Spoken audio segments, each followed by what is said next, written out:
Hey everyone, and welcome back to English Podcast TV, where real English meets real life. I'm John. And I'm Jenny. So glad you're here with us today. All right, Jenny, how's it going? You look wide awake today. New coffee, new life. New playlist, actually. Got me dancing before breakfast. That'll do it. Love it.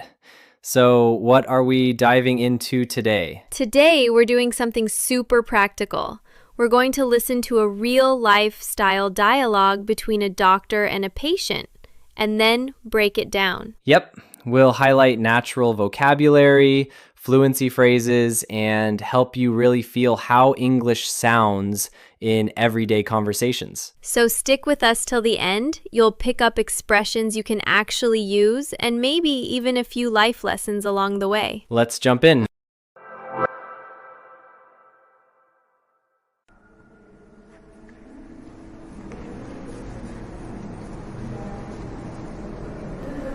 Morning. You must be David? Yeah. Hi. Come on in. Grab a seat. You don't look too great. What's going on? I've had this awful headache since yesterday. Won't go away. Kind of freaking me out now.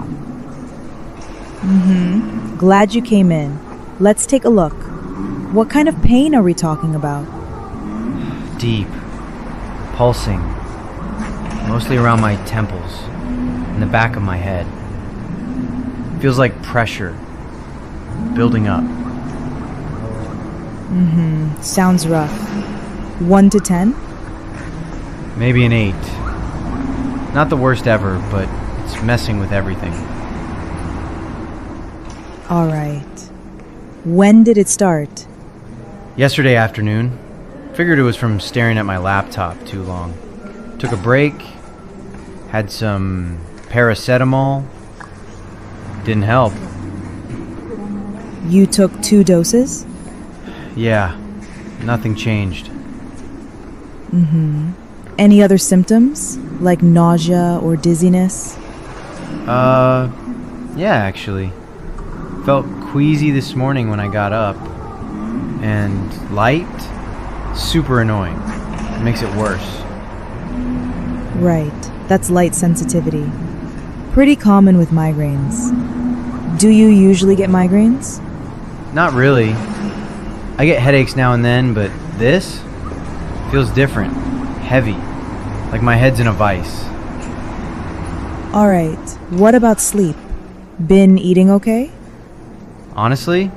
No. Skipped a few meals. Been working late. Sleep's been all over the place. That'll do it. Sleep, food, stress, they all stack up. Screens, too. Yeah, I've definitely been pushing too hard. Your body's waving a big red flag, David. Time to listen. So, what now? I'll give you something mild for the pain and the nausea, but that's just one piece. Rest, hydrate, eat something, even just small meals. No screens for a couple of days, and keep track. Note when the pain comes, what you ate, how you felt. Could be useful. All right. Makes sense. And if it doesn't get better? Come back. If it's still there after 3 days or gets worse, I want to see you again. Will do. Thanks, Doc. Really appreciate it. You're welcome. Take care, all right? And remember, rest is medicine too.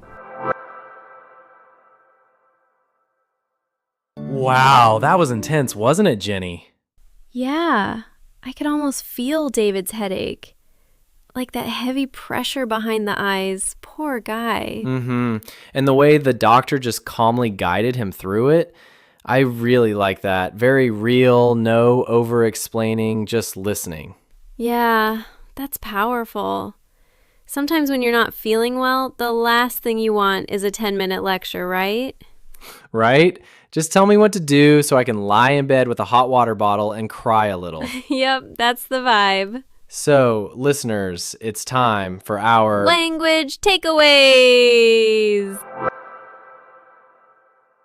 All right, first one on the list, dizziness. You ever stand up way too fast and suddenly the room's spinning even though everything's technically still? Oh, yes. Like your brain hits tilt. It's such a weird feeling. Sometimes you feel like you're on a boat in the middle of the ocean, but you're just in your kitchen. Exactly. Dizziness is that lightheaded, off-balance feeling. It could be from standing too quickly, spinning around, being dehydrated, or even from certain medications. You can say, I got up too quickly and felt a wave of dizziness. Or, all that spinning on the dance floor gave me serious dizziness. I had to sit down. It can be scary too. Like 1 second you're fine, the next it's like your body is confused about gravity. And then you're like, do I sit? Do I lie down? Do I just float into space? Float mode activated. Okay, next up, queasy. Just saying the word makes my stomach do a backflip. Right? It's like that uneasy, fluttery, oh no stomach feeling. Could be motion sickness, bad food, nerves, anything really. Like, after that roller coaster, I felt super queasy. Or, I skipped lunch and now I feel queasy and lightheaded. And it's not just physical. You can feel queasy before giving a big presentation or even after reading something upsetting. Totally. That mix of nerves and nausea. Like your brain and your stomach are having a disagreement. And your stomach's like, yeah, I'm out. Queasy is your body's version of the warning light on a car. Something's off. Okay, so now we're on annoying. Oh, the possibilities. It's such a versatile word. If something bugs you, grates on you, makes you want to sigh heavily, it's probably annoying. Like when someone's tapping a pen endlessly during a meeting. Or when your phone won't stop buzzing with notifications you don't care about. Or when the same ad plays 3 times in a row on a video. That ad is so annoying. My little brother kept poking me during dinner. It was really annoying. Or when you just sit down and someone immediately asks you to get back up and do something. Yes. That's not just annoying, that's next level annoying. Annoying doesn't hurt you. It just tests your patience. One tiny irritation at a time. And last, but definitely not least, stack up. Ooh, I like this one. Very visual. Like, imagine papers, chores, tasks, or even emotions just piling up. Exactly. When things start adding on top of each other and you haven't had time to deal with them yet. For example, the emails just kept stacking up while I was away. I didn't say anything at first, but everything stacked up and I finally snapped. Sometimes it's not even physical things. Stress can stack up, little annoyances stack up, even expectations from others can stack up. And eventually you're like, nope, I need a nap. Or a beach, or both. Preferably both with snacks. And 0 responsibilities, please. Stack up is a great phrase to use when you want to show how things build up over time. Gradually, then suddenly overwhelming. That was fun. 4 solid words. Dizziness, queasy, annoying, and stack up. And now I feel dizzy, slightly queasy, a little annoyed, and I think my to-do list is stacking up. Vocabulary and vibes, we did it all today. All right, Jenny, I say we go back and listen to that conversation one more time. Let's do it. There's more to unpack. Maybe some fluency phrases we can pull out too. Stick with us, listeners. We'll be right back.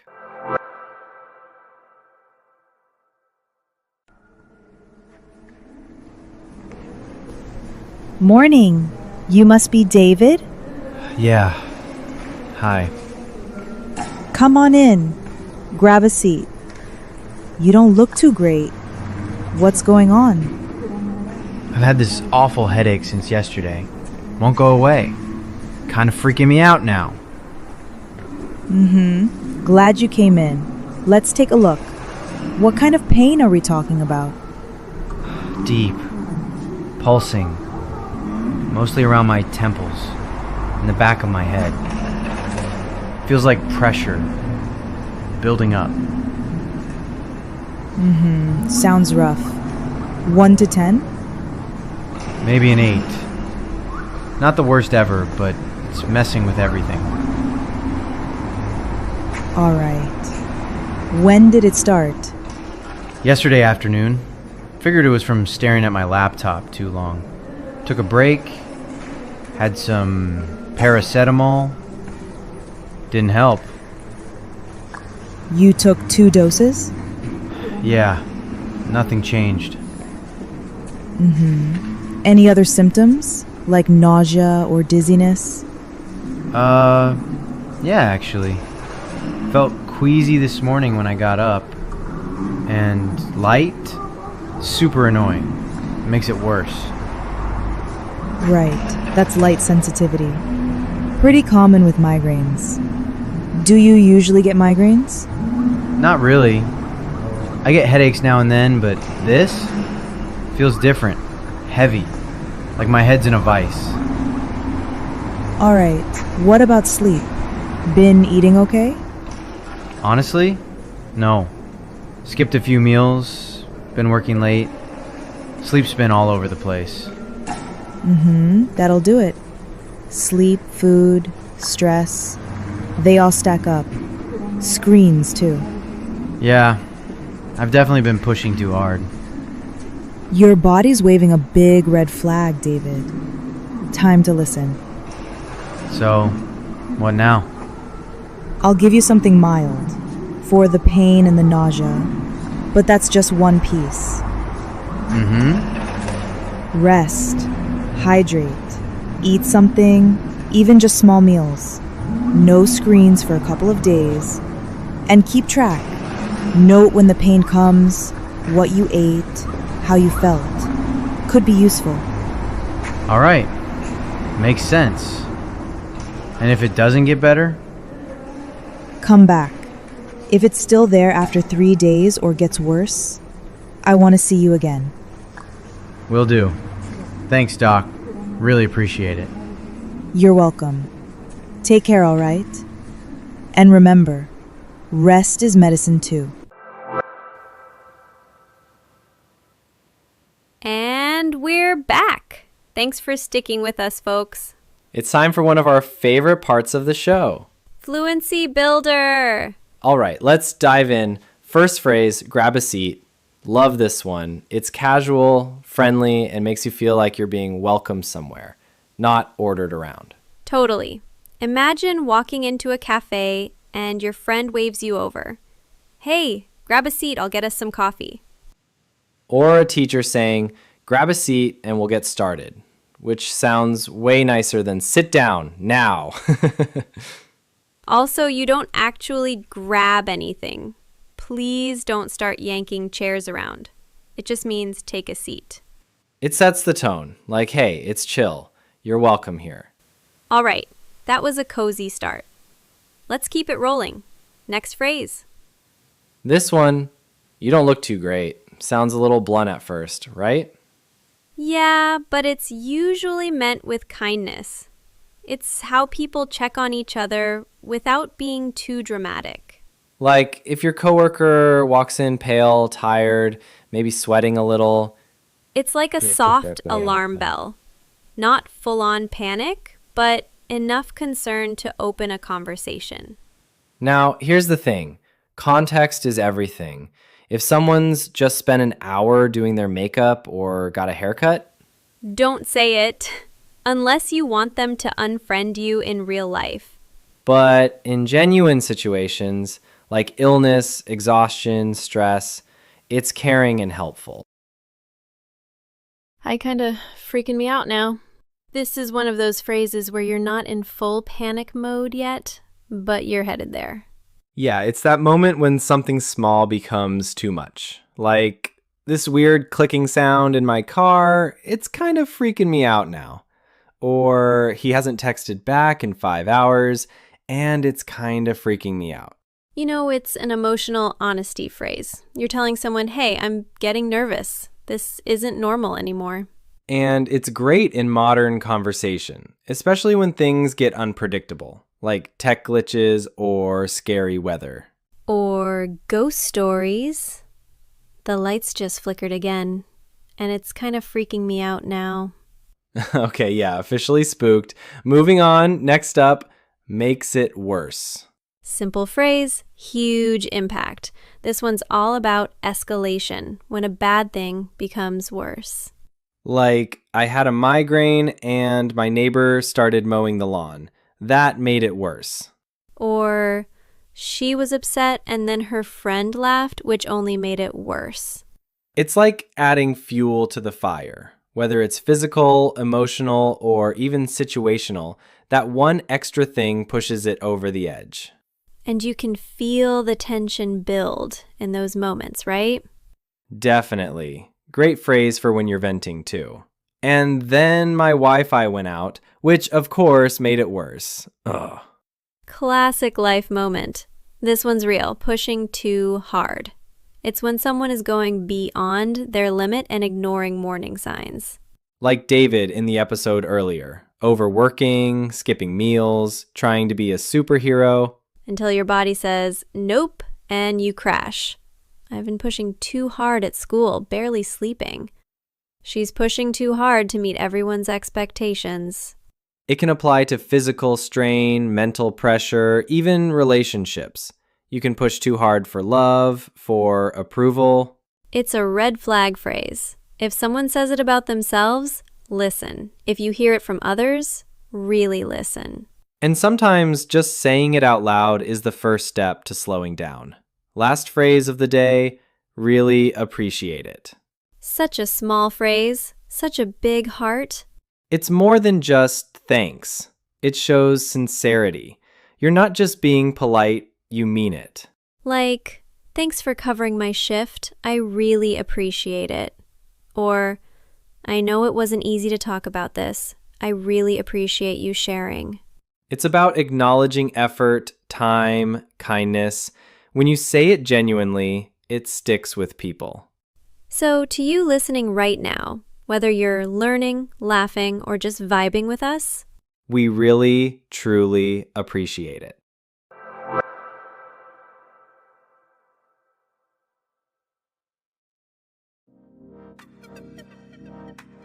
And that wraps up this round of Fluency Builder. 6 solid phrases, lots of feels, and real-life uses. Use them. Feel them. Say them out loud. And next time you're in one of these situations, you'll know exactly what to say. That's what Fluency is all about. Not just the words, but how you use them. Stick around. We've got more coming up. All right. So we just listened to that conversation one more time. Yeah. You know, it hits different the second time. Not just the words, the emotion behind them. David wasn't just talking about a headache. He was carrying stress, exhaustion, fear, all at once. You could hear it in his voice. And the doctor? Man, the way she didn't rush, didn't dismiss him, that kind of calm presence, it's a big deal. Yeah, it's easy to forget how powerful listening can be. Not just hearing, but really listening. Sometimes that's all someone needs. A pause, a space to feel safe, to say, I'm not okay. And how often do we ignore those warning signs, right? The dizziness, the queasy stomach, the late nights, the stacking stress. We just push through like it's normal, like it's fine. But your body always keeps the score. Exactly. And that's what today's episode was really about. Not just learning English, but learning to notice the signals in your body and in your language. Yeah, language is emotional. It's sensory. It's real life. And the more we understand it, the more we can understand ourselves. Whew, that was a lot, huh? It was, but in a good way. And hey, if you're out there listening right now and feeling a little stacked up, just breathe, take a break, hydrate, and maybe don't stare at a screen for 5 hours. Yeah, maybe pause this and close your eyes for a bit. We'll still be here when you come back. Promise. All right, friends, that's it for today. Thanks for joining us on this honest, emotional little journey. And as always, we really appreciate you. See you soon.